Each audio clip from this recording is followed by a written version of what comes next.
Hello friends, welcome back to my channel Vaishukutti vlogs. అందరూ ఎలా ఉన్నారండి? బాగున్నారా? మేము బాగున్నామండి. ఈరోజు రెసిపీ వచ్చేసి ఎంతో టేస్టీగా ఎమ్మీగా ఉండే మటన్ కర్రీ అండి. నేను నా స్టైల్లో మటన్ ఎలా చేస్తాననేది చూపిస్తాను. మీరు కూడా ఒకసారి ఈ విధంగా ట్రై చేయండి, మీకు కూడా చాలా బాగా నచ్చుతుంది. దీని వైట్ రైస్లోకైనా లేదు పల్వాలోకైనా కూడా చాలా బాగుంటుందండి. ఫస్ట్ నేనైతే ఇక్కడ మటన్ తీసుకున్నానండి. 1 కేజీ మటన్ తీసుకున్నాను. దీంట్లో 60% వరకు బోన్సే ఉన్నాయండి. సో మనం ఎప్పుడైనా బోన్స్గా తీసుకున్నట్టయితే మటన్ని ఈ విధంగా ట్రై చేయండి.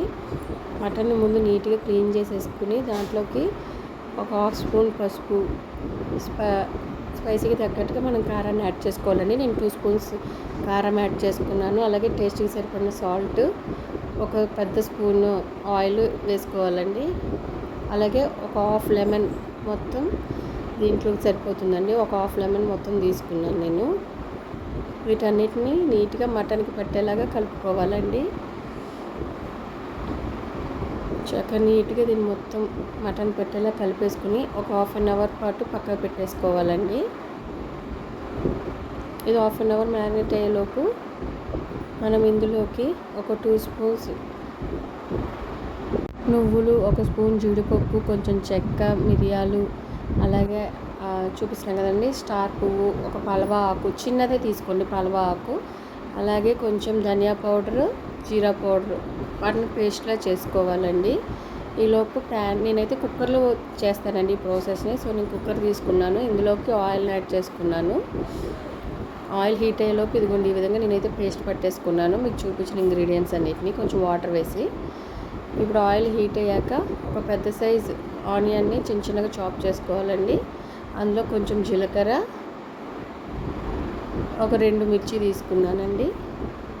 వాటిని బాగా ఫ్రై అవనివ్వాలండి. ఆనియన్స్ ఫ్రై అయ్యాక ఇందులోకి మనం అల్లం వెల్లుల్లి పేస్ట్ వేసుకోవాలండి. 1 స్పూన్ అల్లం వెల్లుల్లి పేస్ట్ వేసుకుని అల్లం వెల్లుల్లి పేస్ట్ కూడా పచ్చివాసన పోయే వరకు ఫ్రై అవనివ్వాలండి ఆయిల్లో. ఈ ఫ్రై అయిపోయిన తర్వాత ఇదిగోండి ఇందులోకి కరివేపాకు, కొత్తిమీర, పుదీనా తీసుకోవాలండి. నీట్గా క్లీన్ చేసుకున్న కరివేపాకు, కొత్తిమీర, పుదీనా మూడింటిని వేసుకోవాలండి. ఒకసారి మొత్తాన్ని దీన్ని ఒకసారి కలుపుకోవాలి. ఇప్పుడు ఇందులోకి మనం ఆల్రెడీ 1/2 అవర్ ముందు మ్యారినేట్ చేసి పక్కన పెట్టుకున్నాం కదండి, దాన్ని మొత్తాన్ని వేసేసి ఒకసారి కలుపుకోవాలండి.